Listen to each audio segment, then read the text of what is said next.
My name is Sami Deori. I read in class 6 at St. Gabriel's School, Harmoti, Lakhimpur, Assam. My prepared speech is on the topic how to balance the environment today. I would like to begin with the saying we have not owned this environment from our ancestors but have borrowed it from the future generation. Human activities like polluting water, air, soil, and destroying flora and fauna have caused ecological imbalance in our environment.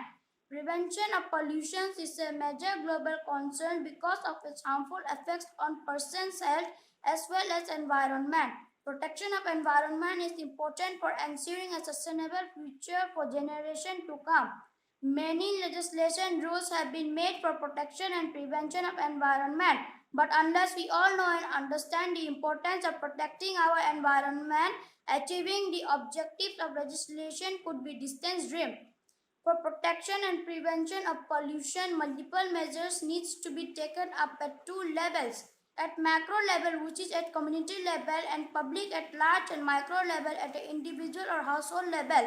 At a macro level, strict enforcement of legislation and rules brought in by government authorities and ensuring its complaints by respective agencies and imposing fine for violation of any such rules and causing pollution affecting the environment. General awareness among public about the legislation and rules for protection of our environment is also very important. Higher level of awareness among general public about this legislation and rules would lead to strict public vigilance against companies, manufacturers, and persons carrying out activities which causes pollution in environment. Use of cost-effective technology. The industrial waste should be treated before they are released in atmosphere. More emphasis should be given on use of non-polluting fuel and availability of eco-friendly non-polluting transport system. Solar energy technology and its use need to be promoted and encouraged. Medical waste from hospitals should be disposed as per standard operating procedure. Negligence and mismanagement in disposal of medical waste can lead to health hazard and harm the environment. Depletion of groundwater level is also a matter of concern.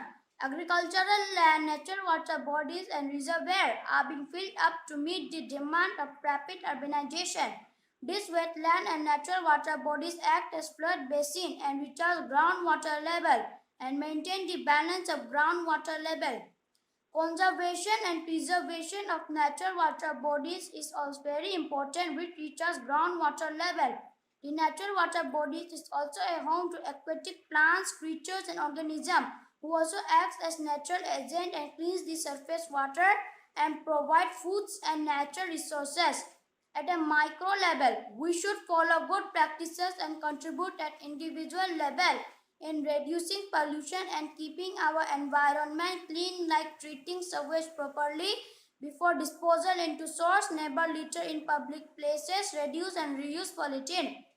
Solid waste management at household level needs to be practiced. Segregation of household garbage into biodegradable and non-biodegradable.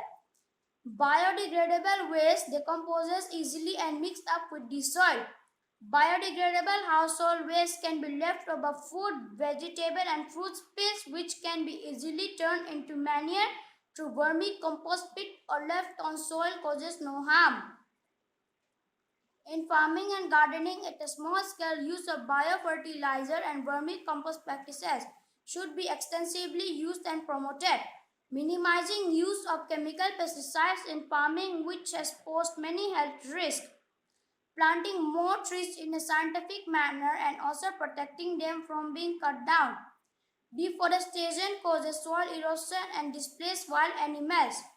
We have seen many incidents of conflict between man and elephant. Dwindling of forest forced these animals to venture out in human habitation for fodder. Non-biodegradable waste does not decompose and thus pollutes the environment. Non-biodegradable waste like plastic, aluminium, and tin can, glass, and packing materials should be carefully disposed for recycle. So do not throw them as garbage, give them to the junk dealer kabari wala. We can adopt and use things which are reusable instead of one time or disposable materials. Use of handkerchief can minimize use of paper napkin. Paper is made from trees. Thousands of trees are being cut down to meet the demand of paper.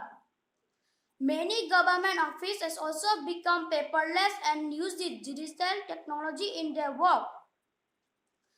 Every household should be committed to the simplest formula of 3 R's, that is, reduce, reuse, and recycle. Although it may be at an individual level, but if everyone follows it and practice it together, we all can bring about a tremendous and huge change and contribute towards protecting and balancing environmental impact and deal with emerging global issues like global warming, which is causing mountain glaciers to melt faster than ever before. If the level of sea water rises, many island countries will get submerged. Many cities across globe are experiencing record temperature rises and heavy downpour in recent years and also get flooded like never before due to climate change. We must get our act together to protect our environment before it's too late and gets irreparable. Thank you.